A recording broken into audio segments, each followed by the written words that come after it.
नमस्कार साथियों, स्वागत है आप सभी का।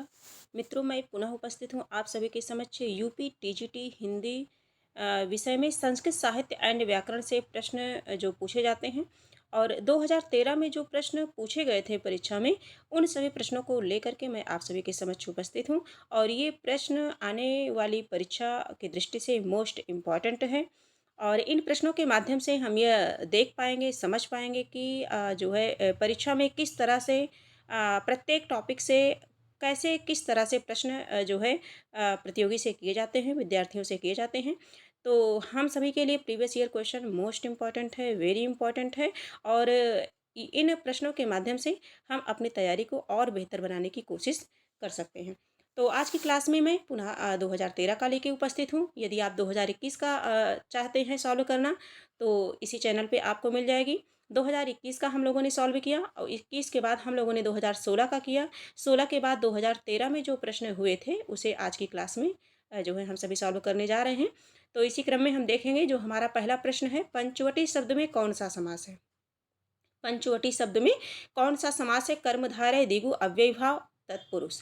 तो इसमें बताना है कि कौन सा समास है, पंचवटी शब्द में कौन सा समास है। तो इसका जो करेक्ट आंसर हो जाएगा संख्यावाची द्विगु, यानी कि इसमें संख्यावाची 5 वटों का समूह। तो करेक्ट आंसर हमारा क्या हो जाएगा, द्विगु हो जाएगा। ठीक है, आगे हम सभी देखेंगे प्रश्न संख्या 2 देखेंगे। परमानंद शब्द में कौन सा समास है। परमानंद शब्द में कौन सा समास है।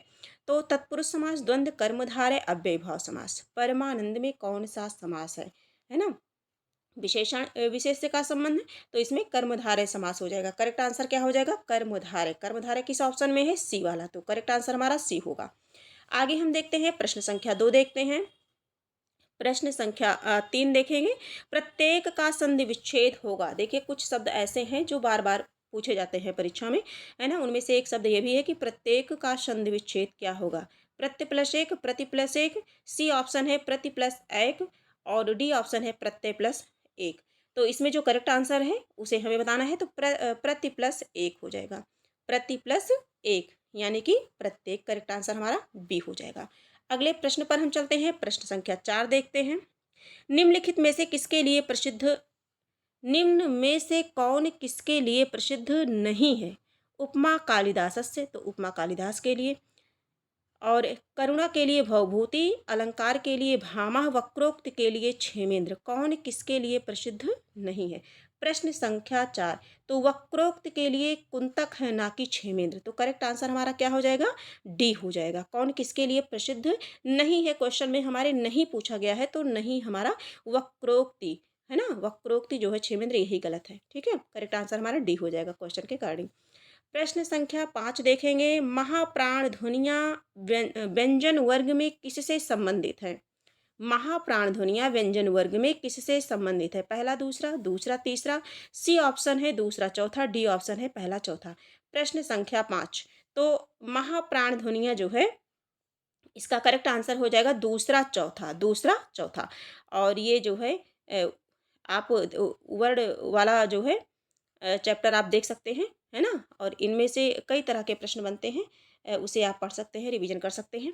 आगे देखेंगे रामानुजाचार्य ने किस दर्शन का प्रतिपादन किया। रामानुजाचार्य ने किस दर्शन का प्रतिपादन किया। यहाँ से प्रश्न बनते हैं।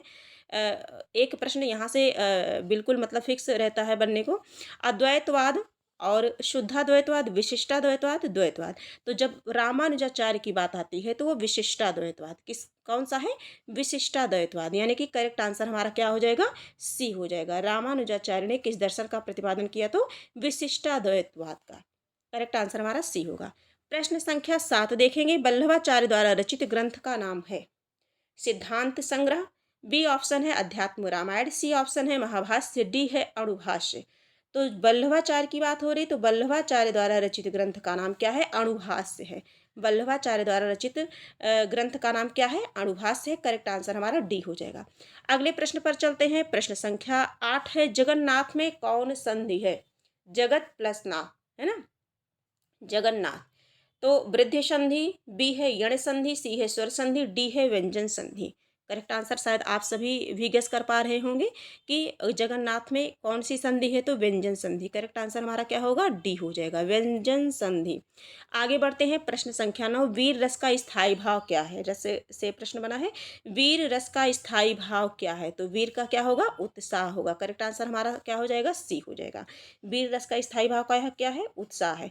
तो इस प्रकार से टोटल 9 प्रश्न बने थे 2013 यूपी टीजीटी हिंदी में संस्कृत साहित्य एंड व्याकरण से। 2013 में जो प्रश्न बने थे उन सभी प्रश्नों को हम लोगों ने इस क्लास में आज एक छोटी सी क्लास में सॉल्व कर लिया है, और ये प्रश्न आने वाली परीक्षा के लिए भी उपयोगी हैं, और इनके आसपास से जितने भी प्रश्न बनते हैं ये सभी आप सभी को पढ़ लेना चाहिए, रिवीजन कर लेना चाहिए।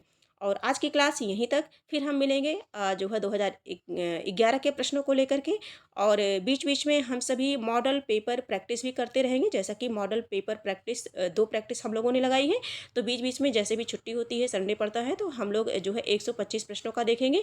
बाकी प्रैक्टिस करते रहेंगे जो प्रीवियस ईयर क्वेश्चन पेपर हैं, जैसा कि यूथ से हम लोग कर रहे थे। और बीच बीच में संस्कृत के पार्ट को भी हम लोग इग्नोर नहीं करेंगे, छोड़ेंगे नहीं, क्योंकि हम सभी के लिए जो भी सिलेबस है, सिलेबस का एक एक प्रकरण, एक एक टॉपिक हम सभी के लिए बहुत ही इंपॉर्टेंट है, किसी को भी इग्नोर नहीं करना है। तो आज की क्लास यहीं तक, फिर हम मिलेंगे, तब तक के लिए धन्यवाद।